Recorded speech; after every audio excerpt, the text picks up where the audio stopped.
Revenue వ్యవస్థను బలోపేతం చేసే దిశగా రాష్ట్ర ప్రభుత్వం అడుగులు వేస్తోంది. ఈ క్రమంలో గతంలో ఉన్నటువంటి విఆర్ఓలను మళ్లీ నియమించబోతోంది.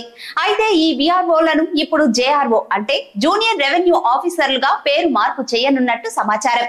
2020 అక్టోబర్ కు ముందు రాష్ట్రంలో దాదాపు 25,750 విఆర్ఓ రెవెన్యూ సహాయకులు ఉండేవారు. బీఆర్ఎస్ ప్రభుత్వం ఈ వ్యవస్థలను పూర్తిగా రద్దు చేసి అప్పటికే విధుల్లో ఉన్న వాళ్లను వివిధ శాఖల్లోకి అడ్జస్ట్ చేసింది.